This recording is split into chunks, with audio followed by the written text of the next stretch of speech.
Achille Malambou, analyste indépendant, est déjà avec nous sur ce plateau. Bienvenue. Merci, M. Crispin. La question fait polémique, en tout cas dans tous les salons. Même nos mamans qui vendent au grand marché sont intéressées par cette question. On parle de fédéralisme. Ce n'est pas une première au monde. Il y a beaucoup d'États au monde qui fonctionnent avec ce système fédéraliste. Et ça marche. Pourquoi la question divise au Congo-Kinshasa? Merci. Vous avez très bien introduit en disant que le système fédéralisme fonctionne. C'est-à-dire que c'est un système qui est qualifié même comme les garants de la stabilité sur les plans politiques, économiques. C'est vraiment les garants. Mais maintenant, pourquoi ça fait peur en RDC? Je vais trouver la réponse par la définition du fédéralisme en droit constitutionnel. Allez-y. Là, on vous dit que l'État fédéral a ce qu'on appelle est composé des États fédéraux. Je parle ça terre à terre pour que tout le monde comprenne. Mais les États fédéraux étaient souverains avant de s'associer pour former un État. Ils étaient souverains avant. Ils étaient d'abord souverains et ils se sont associés pour former un État qu'on appelle l'État fédéral. Vous avez un cas comme ça parce que les États-Unis, c'est important pour que les autres... Suisse, Belgique, oui, Suisse. Donc, vous avez des États comme ça qui étaient d'abord en soi, ces petits États-là, souverains.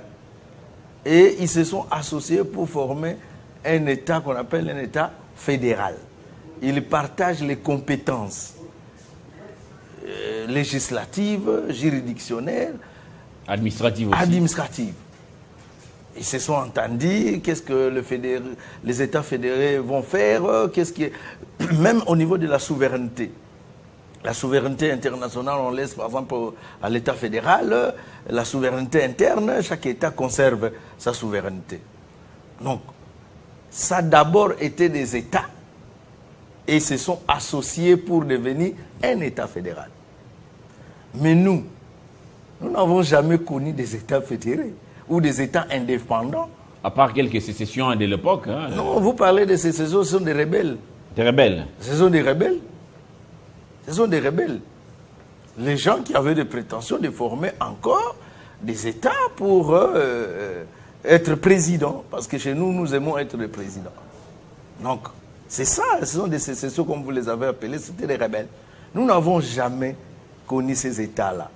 Depuis 1960, il faut parler. Donc il n'y a aucun pays au monde qui était État unitaire tout court et qui par intérêt en tout bien cas, défini bascule la plupart l'État fédéral. La plupart commencent toujours d'abord par une organisation et par après, ils peuvent s'associer. La plupart. S'il y en a, peut-être que c'est à compter au bout des doigts. Maintenant, nous n'avons jamais connu ces États fédérés-là, ou nous n'avons jamais connu ces États souverains. Pour qu'aujourd'hui, ces États puissent s'associer et devenir, avoir un État fédéral. Non. Alors la crainte, c'est quoi? Elle est purement politique. Elle n'est pas juridique, cette crainte. Avec toutes les tentatives que la RDC a connues. Parce que depuis 1960, la RDC, vous avez parlé de sécession, tout ça. La RDC a toujours un plan caché. Ça dit ces plans cachés sont des plans des Occidentaux, qui que ce soit, et les peuples, certains Congolais peuvent aussi adhérer à ça, pour balkaniser la RDC. Pourquoi on parle de la balkanisation de la RDC? Pourquoi on ne parle pas de l'État fédéral ou du fédéralisme? Tout simplement parce que nous n'avons pas connu d'abord des États souverains qui se sont associés pour devenir un État. Si nous osons politiquement parlant adhérer dans ces schémas-là, je pense que nous allons vivre la balkanisation de notre pays. Parce que ces États-là Ça sera des États qui auront une souveraineté interne. Mais ça peut déjà donner à quelque chose. Mais alors, pour avancer, M. Achille Malambou, vous développez bien les sujets, c'est très important. Je sais que la question a été déjà plus ou moins traitée au niveau de nos législateurs lorsqu'il fallait élaborer notre constitution. On parle d'un État unitaire avec des provinces fortement décentralisées. Oui. Mais ça, c'est en théorie. Ceux qui brandissent aujourd'hui le fédéralisme, ils se sentent un peu, quelque part, trahis par Kinshasa. Kinshasa comme siège des institutions, où on prend tout, on ne souhaite pas, les 40% retenus à la source, ça ne suit pas, le fonds d'investissement ne suit pas.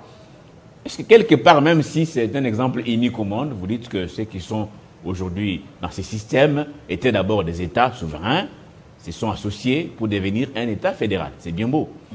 Mais est-ce que ceux qui ont mis sur la table cette idée n'ont pas quelque part raison? Non, notre système aujourd'hui, politiquement, c'est un système à soutenir. Parce qu'en fait, c'est un système qui est entre le fédéralisme et l'unitarisme. Nous sommes au milieu. Vous verrez que le partage des compétences dans notre constitution, il y a des compétences exclusives au gouvernement central, exclusives aux provinces et concurrentielles. Mais les provinces ont du mal à jouir de ces compétences. Vous avez des gouverneurs des provinces qui attendent tout de Kinshasa, et certains même vont jusqu'à attendre le mot d'ordre d'une quelconque autorité morale des partis politiques. Non, vous savez, la RDC vient de loin. Ça aussi, il ne faut pas que nous puissions oublier. Nous avons connu beaucoup de crises. Et la constitution actuelle qui a institué cet État unitaire que nous appelons fortement décentralisé, mais moi j'appelle ça une forme d'État sui generis. En fait, pour que nous puissions atteindre son application dans l'entièreté, il faut que ça prenne un peu de temps. La rétrocession dont vous parlez, actuellement, on a toute une structure qui n'existait pas ailleurs. Donc, petit à petit, nous allons appliquer notre constitution, nous allons vivre notre constitution dans son entièreté. Mais cela ne veut pas dire, si on ne rétrocède pas aujourd'hui, qu'il faut directement changer la constitution ou la forme de l'État. Non, il faut patienter. Parce que les risques, ce n'est plus peut-être retourner aux crises précédentes, mais c'est connaître directement la balkanisation de notre pays. Alors que nous, Congolais, nous voulons rester unis. Chaque Congolais a le vouloir vivre collectif. Nous avons ça coule dans nos veines. Donc, nous ne pouvons pas chercher des échappatoires à gauche. Non, Kinshasa. Kinshasa, c'est quoi? Kinshasa, c'est une capitale. Non. Ce n'est pas tout ce qui se décide, les provinces décident. Il ici, y a une administration qui fonctionne dans les provinces. C'est encore sur le plan théorique, je viens sur ma question en tout cas. C'est des manières théoriques. Les provinces restent dépendantes de décisions prises par ceux qui gèrent les pays au niveau de Kinshasa. Non, dépendantes... on attend, et ça, on dirait même que c'est dans notre ADN depuis le Belge. Non, ce n'est pas... Ce système de paternalisme, donc on attend que lorsque papa n'a pas encore parlé, nous on ne fait rien. Non, là encore, oui. Vous vous trompez parce que je vais citer une province. Je vais citer une province, la province des Lualaba. Elle est dirigée comme il fallait. Elle n'attend pas, elle va attendre ce que la rétrocession de Zadi Kinshasa va donner. Mais elle a tout ce que la Constitution et les lois du pays ont mis en place pour que cette province fonctionne. Ce qu'il faut peut-être directement appeler de vive voix, c'est cette caisse de péréquation. C'est pour ça que j'ai dit que nous, la Constitution, petit à petit, on va arriver jusqu'à l'application de toutes les dispositions de la Constitution.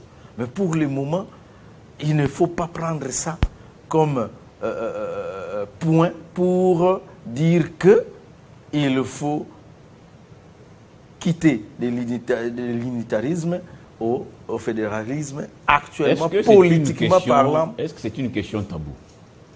Ce n'est pas une question taboue, c'est pour ça qu'on en parle. Si c'était tabou, on n'allait pas en parler. Ceux qui sont pour, ils parlent. Ceux qui sont contre aussi parlent. Mais moi, je comprends les craintes de ceux qui ne veulent pas de ces systèmes. Parce que, politiquement, aujourd'hui, la RDC ne peut pas fonctionner avec ces systèmes-là. Mais juridiquement, on vous dit, c'est un système qu'on considère même les garants de la stabilité.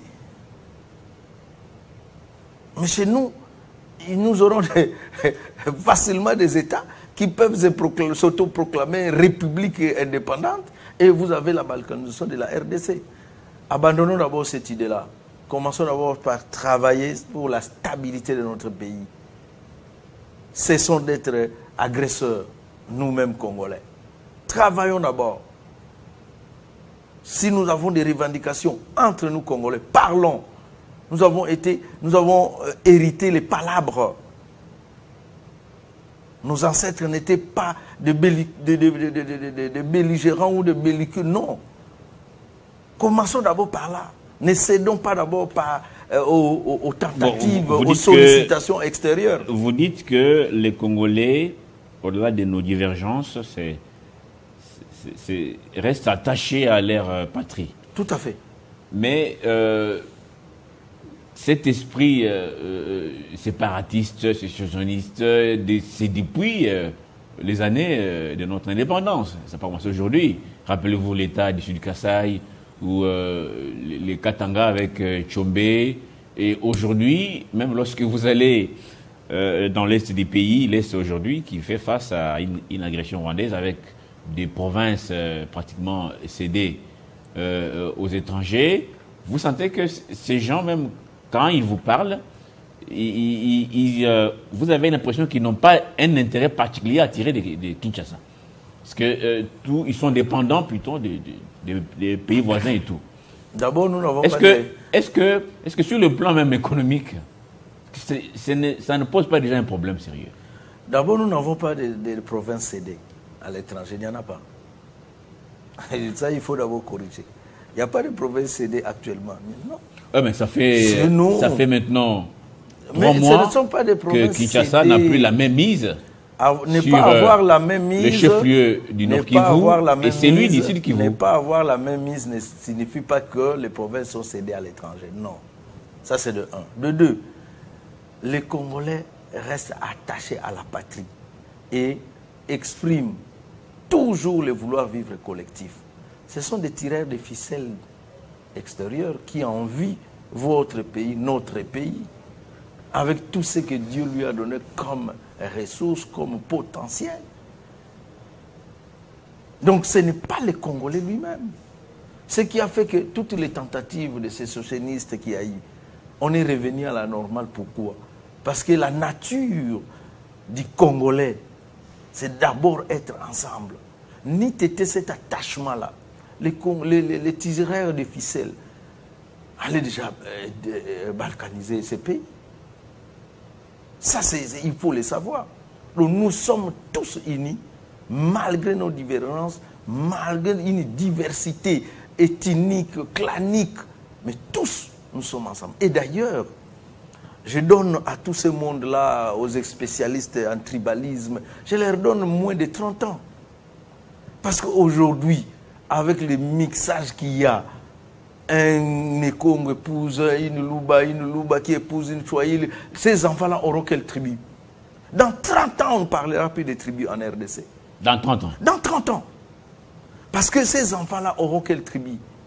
Vous êtes Mouchouaïl, vous avez mis au monde avec une Congo, cet enfant-là épouse une Luba, cet enfant-là épouse une quoi. Dans 30 ans, 40 ans, vous ne parlerez plus de tribus au Congo. Donc, c'est à ce moment qu'il faut comprendre déjà les choses. Que la RDC va prendre une autre tournure. Nous n'aurons que des Congolais, des souches congolaises, parce que vous n'avez plus de tribus. 5%, 5%, 2%, et puis après, vous n'aurez plus de tribus. Il n'y en aura plus. Donc, vous pensez que ceux qui ont mis cette question sur la table ont des visées politiques? Oui, je ne veux pas faire des procès d'intention. Juridiquement, ils n'ont pas tort. Seulement les moments choisi. Mais moi, ma crainte, ou la crainte, elle est politique. La crainte, elle est politique. Mais sur les plans juridiques, il n'y a pas de problème. On ne peut pas les reprocher de souhaiter. D'ailleurs, en 1960, ces dossiers étaient mis sur la table. Si à ce moment-là, on avait déjà opté pour ça, je pense que ça pouvait y aller. Ça pouvait y aller. Je dis bien. Parce que là aussi, les tireurs de ficelles observaient. Ils attendaient tout simplement le moment opportun pour faire en sorte que le Congo ne soit plus un comme en 1960. Alors, donc politiquement, je déconseille. Alors, évoquons maintenant les pistes des solutions. C'est pour Chité. Vous dites que nous avons le meilleur système parce qu'il reste au milieu. Oui. Entre l'État unitaire et l'État fortement décentralisé. Donc, et l'État fédéral. Mais les fruits traînent. Parce qu'il y a des provinces aujourd'hui qui sont restées très pauvres. Et même les provinces très riches en ressources naturelles ne bénéficient pas grand-chose. Le langage est que on nous dit que Kinshasa nous ment, on nous fait des promesses, on ne réalise pas. Et vous sentez ça se murmure à longueur des journées. Qu'est-ce que vous proposez comme analyste pour créer l'équilibre et que ceux qui sont assis sur des matières premières et matières naturelles puissent trouver satisfaction aussi avec un système que vous appelez un bon système pour un pays comme le nôtre? D'abord, si un gouverneur trouve qu'il n'a pas de moyens, il n'a qu'à démissionner. Il n'a qu'à démissionner. Il n'a qu'à démissionner. Mais si Kinshasa prend tout... Non, il ne faut pas encourager ça, M. Crispin. Quand un gouverneur ne sait pas trouver des solutions dans sa province, qu'il démissionne. Pourquoi les autres dans leur province ils trouvent des solutions? Là, partout en RDC, il y a des ressources. Partout. Donc, il faut créer. Si vous n'avez pas de moyens, vous trouvez que Kinshasa, même si Kinshasa vous rétrocédez, il va vous rétrocéder combien pour que vous puissiez faire quel travail? Les lois existent qui font que vous puissiez bénéficier, des provinces ont des taxes qui peuvent bénéficier. Mais il faut créer. Il faut créer. Donc, le reste de choses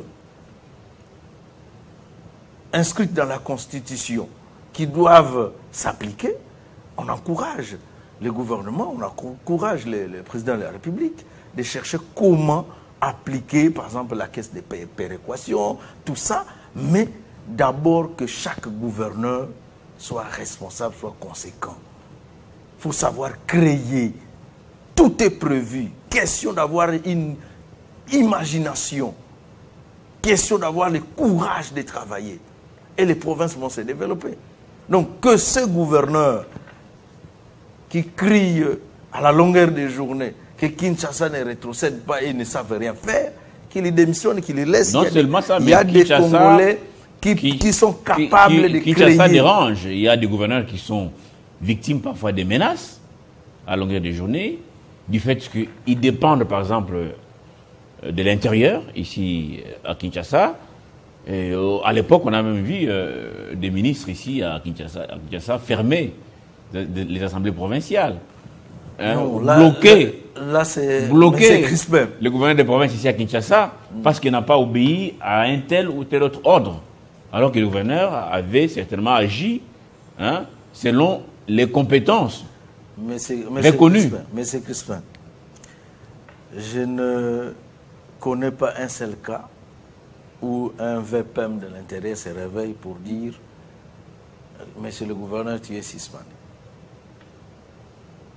Je ne connais pas un seul cas. Vous avez vu celui qui a dit des vérités dans les Kasaï centrales à Kananga? Est-ce qu'il a été suspendu? Peut-être sauvé par la toile, parce que ça avait tellement fait des bruits que... Non, le gouverneur a dit ce que lui vivait.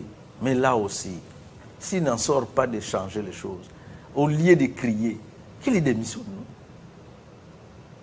Qu'il démissionne. Les gouverneurs sont libres.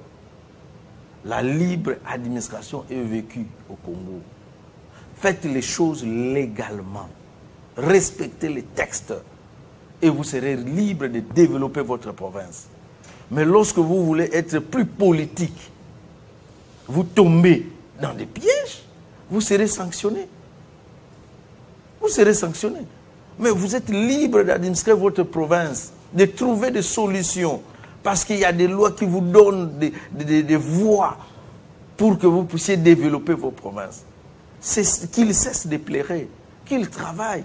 J'ai cité un exemple, il y en a 2, il y en a 3 qui travaillent. Donc, que tous ces gouverneurs cessent de crier ou de se plaindre. Non, un dirigeant, une autorité ne se plaint pas, il agit. Une question pour terminer complètement. Est-ce que quitter par exemple de l'élection indirecte des gouverneurs, parce qu'ils passent par les députés provinciaux, à une élection directe par les électeurs, la population, est-ce que ça peut renforcer cet État que vous appelez fortement décentralisé? Parce que là, il n'aura pas de compte à rendre à une autorité morale qui aurait donné un mot d'ordre aux élus provinciaux. Non, même là, tout ça, en fait, ce sont des échappatoires. Que ce soit au suffrage universel ou direct ou indirect, ça dépend de la personne qui dirige la province. Qu'est-ce que cette personne, qu'est-ce que ce gouverneur veut faire de la province qu'il dirige? Qu'est-ce qu'il veut faire de ça? Quand vous dites qu'il y a des injonctions qui viennent, mais les lois disent que quand il y a une mauvaise injonction, vous êtes obligé de refuser. Mais si vous ne refusez pas, l'ordre est donné aux élus. Non. Vous savez comment ça se passe chez nous quand même, M. Achille Malamba. D'ailleurs, depuis un il y a des certain choses moment, qui tiennent la route. Depuis un certain vous savez comment ça se moment, passe chez nous? Ça veut dire que vous vous opposez à un membre du gouvernement à Kinshasa ou à une autorité morale de votre parti politique, n'est-ce pas? Le lendemain, vous avez une convocation à l'Assemblée provinciale, on va vous inventer les choses. De toute façon, c'est connu, mauvaise gestion et tout. On appuie sur les boutons et vous sautez. Depuis un certain moment, depuis, je pense, cette législature, vous êtes en train de vivre ce phénomène. C'était des phénomènes où les gens cherchaient de l'argent, les députés provinciaux ou nationaux. Il y a eu aussi au niveau de l'Assemblée nationale des députés avec des motions alimentaires. On en parlait. Mais depuis un certain moment, chacun s'est dit, le pays nous appartient, ce pays doit se développer. Vous entendez encore parler de ça? C'est de la calmie partout. Donc il est temps maintenant aux gouverneurs de travailler. Il est temps pour eux de travailler. Et aux politiciens qui veulent le fédéralisme, ce n'est pas encore le moment. Politiquement, nous ne sommes pas... l'État n'est pas indiqué d'évoquer ces choses-là. Et je ne sais pas au Congo si on aura encore le temps d'évoquer ces choses-là. Quand vous dites que les gouverneurs doivent... ficelles vont continuer... Quand vous dites qu'ils doivent se débrouiller, ça veut dire quoi, les gouverneurs? Non, se débrouiller, c'est trop fort. Mais ils ont tous les moyens avec eux pour diriger leur province. Ils ont tous les moyens. Tous les moyens? Ils ont tous les moyens. Mais il y a des provinces très pauvres hein, qui n'ont pas de ressources. Au Congo, il n'y a pas de provinces pauvres. Citez-moi les Maïnombe, par exemple. Ils ont quoi? Ils ont l'Équateur, par exemple. Ils en ont. Aller à l'Équateur, il y a la forêt là-bas. Même la téléphonie mobile là-bas ne marche pas. Donc non, il y a la forêt. C'est assez compliqué. Il y a la forêt là-bas. Il y a la forêt. Quelle province encore? Il y en a en tout cas beaucoup de provinces. Ils ont la forêt, ils ont du pétrole, ils ont tout là-bas. Sont en difficulté à aller dans la Lomami, dans les Kasaï, il n'y a rien. Non, ils ont quelque chose. C'est assez compliqué. Les Sankourou, quand vous voyez même les bureaux. Non, ce sont des hommes. Les bureaux du gouvernement de province. Les hommes doivent devenir encore beaucoup plus responsables. Il n'y a pas une province pauvre en RDC. Il n'y en a pas. Mais ça bloque à quel niveau? Finalement, ça bloque. Une créativité. Si vous défendez tout, les ça bloque à quel dirigeants niveau? doivent être des leaders. Ils doivent savoir la gouvernance. Vous ne pouvez pas attendre, il faut créer. il faut que vous ayez des initiatives. Vous avez tous les moyens pour diriger votre province. Si vous sentez que pour vous, votre province est pauvre, cédez. Vous verrez, il y aura un monsieur qui viendra courageux, qui va trouver des moyens et va développer la province. Quand vous n'êtes pas capable, vous n'êtes pas compétent, cédez. Pourquoi nous n'avons pas la culture de démissionner? Merci beaucoup Achille Malambou, analyste indépendant. C'était votre point de vue par rapport au fédéralisme. Hein. La question fait débat un peu partout. Eh bien, bon, ceux qui estiment que c'est les moments, ils ont les raisons. Pour vous, ce n'est pas les moments parce que nous risquons bien sûr la balkanisation. Ça n'a pas commencé, c'est depuis 60 hein, que cette affaire traîne dans la tête de beaucoup, surtout des étrangers qui veulent piller nos ressources naturelles. Merci beaucoup Achille Malambou d'être passé sur Télé 50 pour cette question. Merci beaucoup. Et merci à vous tous qui nous avez suivis de partout. Restez branchés sur Télé 50. Le journal de Christopher Ochokoum, c'est dans quelques minutes.